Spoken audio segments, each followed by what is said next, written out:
നമസ്കാരം. കേരളത്തിൽ സ്ത്രീകളുടെ പേരുകൾ ചേർത്തിട്ടാണ് പലപ്പോഴും ഒരുപാട് പ്രതിസന്ധികൾ ഉണ്ടാകുന്നത്. കഴിഞ്ഞ സർക്കാരിൻ്റെ കാലത്തുണ്ടായിരുന്നു, അതൊരു സ്വപ്ന സുരേഷ് എന്ന പേരിലായിരുന്നു. അതിനു മുൻപ് UDF സർക്കാരായിരുന്ന ഉമ്മൻചാണ്ടി അധികാരത്തിലിരുന്ന സമയത്തൊരു പേരുണ്ടായിരുന്നു. ആ പേര് നമുക്ക് സോളാർ കേസുമായി ബന്ധപ്പെടുത്തിക്കൊണ്ടുള്ള ഒരു പേരാണ്. അപ്പം ഇങ്ങനെ പല ഘട്ടങ്ങളിലായി ഓരോ സർക്കാരിൻ്റെ കാലഘട്ടങ്ങളിലും ഓരോ പേരുകൾ ഉയർന്നു വരുന്ന സാഹചര്യമുണ്ടായി. കഴിഞ്ഞ സർക്കാർ 2016-21 കാലഘട്ടത്തിലാണ് ആ ഒരു പേര് ഉയർന്നു വരുന്നതും. അതിന് ശേഷം ഇങ്ങോട്ട് നമ്മൾ നോക്കിക്കഴിഞ്ഞാൽ ആ പേരിൻ്റെ ഒരു അനുരണനങ്ങൾ ഇങ്ങനെ സ്വപ്ന സുരേഷ് എന്ന് പറയുന്ന പേരിങ്ങനെ കണ്ടിന്യൂ ചെയ്ത് പോവുകയും ചെയ്തു. എന്നാൽ പുതിയ ഒരു പേര് കൂടി ഇപ്പോൾ വന്നിട്ടുണ്ട്, അമീറ ഐഷ ബീഗം. ഇപ്പോൾ സ്വാഭാവികമായും ഈ ചോദ്യം വരുമ്പോൾ ആരാണ് അമീറ ഐഷ ബീഗം? അപ്പോൾ അങ്ങനെ അമീറ ഐഷ ബീഗത്തെക്കുറിച്ച് നമ്മൾ തിരക്കുമ്പോൾ അവർ MES മലപ്പുറത്തുള്ള MES കോളേജിലെ അസിസ്റ്റൻറ്റ് പ്രൊഫസറാണ്. അസിസ്റ്റൻറ്റ് പ്രൊഫസർ എന്ന് പറയുമ്പോൾ അവർ ഇംഗ്ലീഷ് ഡിപ്പാർട്ട്മെൻറ്റിലാണ് ജോലി ചെയ്യുന്നത്. എന്താണ് ഈ അമീറ ഐഷ ബീഗവും നമ്മുടെ കേരളത്തിൻ്റെ സർക്കാരുകളും തമ്മിലുള്ള ഒരു ബന്ധം? അങ്ങനെ പരിശോധിക്കുമ്പോഴാണ് നമുക്ക് കഴിഞ്ഞ തവണ സ്പോർട്സ് കായികക്ഷേമ വകുപ്പ് മന്ത്രിയായിരുന്ന അബ്ദുറഹിമാനുമായി ബന്ധപ്പെട്ട വിവാദങ്ങളിലേക്ക് അത് വിരൽ ചൂണ്ടുന്നത്. ഈ അബ്ദുറഹിമാനെ സംബന്ധിച്ചിടത്തോളം കായിക വകുപ്പ് കൈയാളിക്കൊണ്ടിരിക്കുന്ന സമയത്താണ് കേരളം ഏറെ പ്രതീക്ഷയോടെ കാത്തിരുന്ന മെസ്സി ഉൾപ്പെടുന്ന അർജന്റീനിയൻ ടീമിൻ്റെ ഇവിടേക്കുള്ള വരവ് ഏറ്റവും കൂടുതൽ ചർച്ച ചെയ്യപ്പെട്ടതും കേരളം കാത്തിരിക്കുകയും ചെയ്തു. പക്ഷേ എന്തോ അത് നടക്കാതെ പോയി എന്നുള്ളതാണ്. അപ്പോൾ അതുമായി ബന്ധപ്പെട്ടുകൊണ്ട് എഴുത്തുകുത്തുകളും അങ്ങോട്ടും ഇങ്ങോട്ടും മെയിൽ അയക്കലുകളും കാര്യങ്ങളുമൊക്കെ നടന്നിരുന്നു എന്നുള്ളതാണ് നമുക്കറിയാൻ കഴിയുന്ന ഒരു പ്രധാനപ്പെട്ട കാര്യം. ആ മെയിലുകളെല്ലാം അയച്ചിരുന്നത് അല്ലെങ്കിൽ തയ്യാറാക്കി കൊടുത്തിരുന്നത് അമീറ ഐഷ ബീഗം എന്ന് പറയുന്ന ഈ അധ്യാപികയായിരുന്നു. ഈ അധ്യാപികയും മന്ത്രിയുമായി അല്ലെങ്കിൽ മന്ത്രി അവരുടെ പല ഔദ്യോഗിക രേഖകളും അമീറ ഐഷ ബീഗത്തിനായി അയച്ചു കൊടുത്തിട്ടുണ്ട് എന്ന തരത്തിലുള്ള വാർത്തകളും പുറത്തേക്ക് വരുന്നുണ്ട്. അപ്പോൾ മന്ത്രിക്ക് വേണ്ട നോട്ടുകൾ പ്രിപ്പയർ ചെയ്യുക, മന്ത്രിക്ക് ആവശ്യമായ ഇത്തരത്തിലുള്ള മെയിൽ പ്രിപ്പയർ ചെയ്യുക തുടങ്ങിയ ഒരുപാട് കാര്യങ്ങൾ ചെയ്തു കൊടുക്കുന്നത് അമീറ ഐഷ ബീഗം തന്നെയായിരുന്നു. അദ്ദേഹത്തിൻ്റെ ഭർത്താവിൻ്റെ, അതായത് അമീറയുടെ ഭർത്താവിൻ്റെ സുഹൃത്ത് വഴിയാണ് ഈ മന്ത്രിയുമായി ഒരു അടുപ്പത്തിലേക്ക് എത്തുന്നതെന്ന് അവർ തന്നെ വ്യക്തമാക്കുന്നുണ്ട്.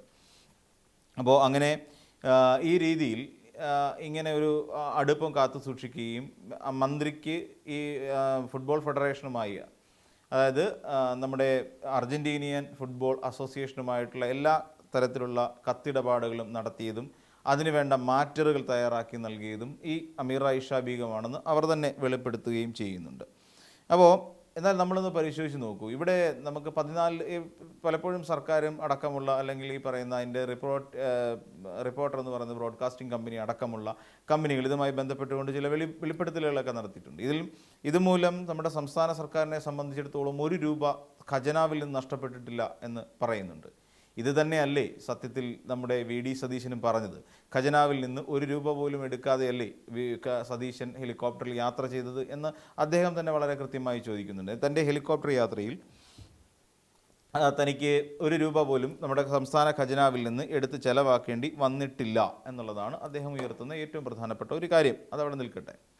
ഇവിടെ നമ്മൾ നോക്കിക്കോളൂ. ഇവിടെ നമ്മൾ പരിശോധിക്കുകയാണെന്നുണ്ടെങ്കിൽ ഈ പറയുന്ന എന്തുകൊണ്ടായിരിക്കാം പിന്നെ മെസ്സി അല്ലെങ്കിൽ അർജന്റീനിയൻ ടീം അവർ പറയുന്ന പോലെയാണെന്നുണ്ടെങ്കിൽ മെസ്സിയും അർജന്റീന ഫുട്ബോൾ അസോസിയേഷനുമായി ബന്ധപ്പെട്ട് നിരവധി കത്തിടപാടുകൾ നടത്തി 15 മില്യൺ അവർക്ക് അയച്ചു കൊടുത്തു.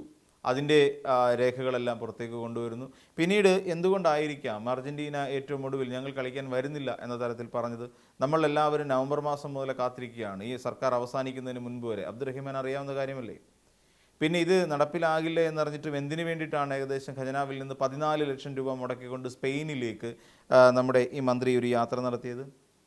അപ്പോൾ ഇത്തരത്തിലുള്ള യാത്രകളെക്കുറിച്ചും അല്ലെങ്കിൽ ഇത്തരത്തിലുള്ള കത്തിടപാടുകൾ നടന്നു എന്ന് പറയുന്നതിനെക്കുറിച്ചും ബാങ്കിൽ ഈ കോടിക്കണക്കിന് രൂപ ട്രാൻസ്ഫർ ചെയ്തതിനെക്കുറിച്ചും ഇപ്പോഴും നിലവിൽ ചില സംശയങ്ങളുള്ളത് വിട്ടുമാറിയിട്ടില്ല എന്നുള്ളത് വാസ്തവമാണ്. എന്തുകൊണ്ടാണ് അല്ലെങ്കിൽ എന്തിനാണ് ആ യാത്ര നടത്തിയത്? ആ യാത്ര കാരണം എന്താണെന്നറിയോ? ഈ അർജന്റീന വന്നിരുന്നെങ്കിൽ, മെസ്സിയുടെ അർജന്റീന കേരളത്തിൽ കളിക്കാനായി എത്തിയിരുന്നെങ്കിൽ ഒരു പക്ഷേ നമുക്ക് ഉറപ്പിക്കാം ഇത് ഇങ്ങനെയുള്ള സർക്കാർ അതിനുവേണ്ടി ശ്രമിച്ചു. ഈ പണം പോയതിനെക്കുറിച്ചോ ഈ കരാറിനെക്കുറിച്ചോ ഒന്നും ഒരു ഘട്ടത്തിൽ പോലും ചർച്ചയുണ്ടാവാൻ സാധ്യതയില്ല എന്ന് നമുക്കെല്ലാവർക്കും അറിയാം.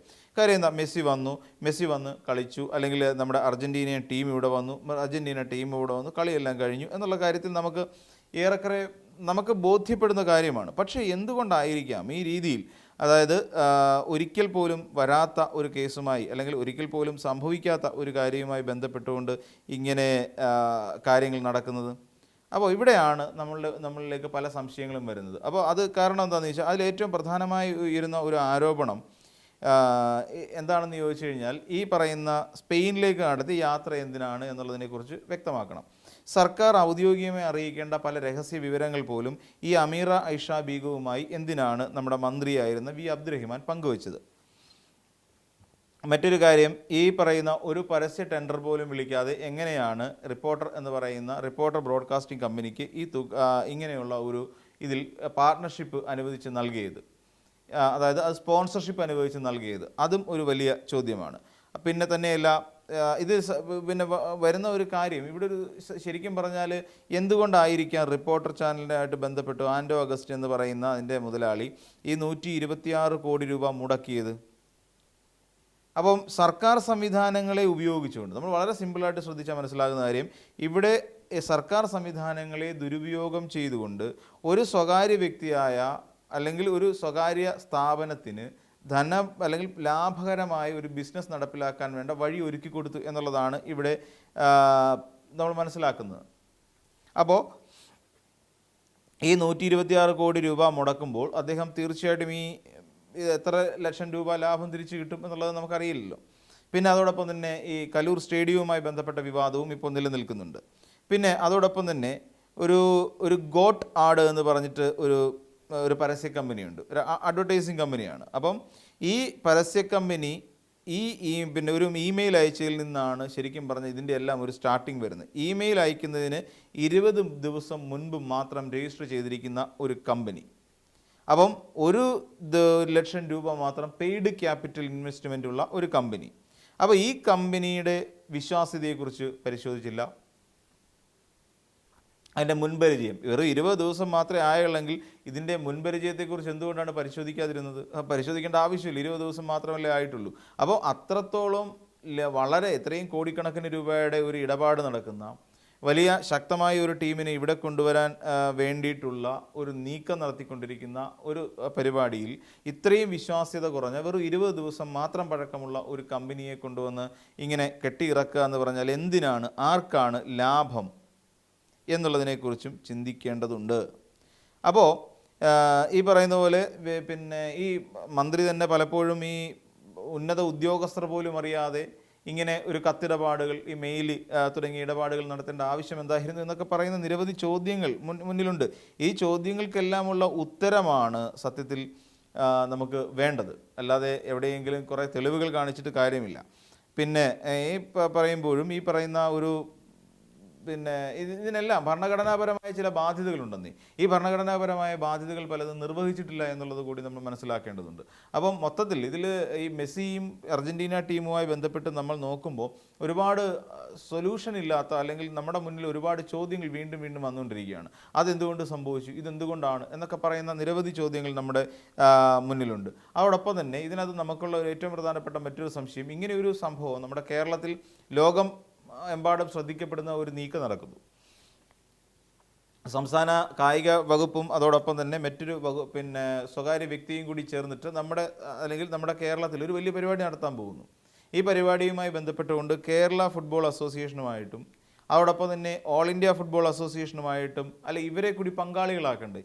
കാരണം എന്താണെന്ന് വെച്ചാൽ കേരള ഫുട്ബോൾ അസോസിയേഷൻ്റെ കീഴിൽ വേണം ഇത് നടക്കാൻ.